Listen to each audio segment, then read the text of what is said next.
how to play Block Blast for beginners. So Block Blast is a very simple game. I'll just open it up right here, and from the main screen you will have adventure mode and classic mode.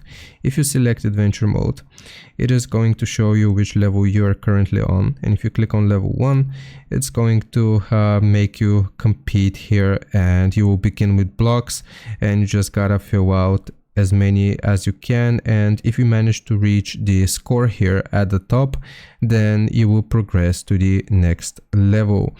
And that's basically how you do the adventure mode. Now if you want to do classic mode here, I'll just go back. Classic mode, you begin without any blocks. If I click on the replay button here, you will not begin with any blocks, and classic mode is basically the casual mode here for Block Blast. You can just play casually and have fun, and you are not in a hurry or anything like that. You don't have to meet any high score.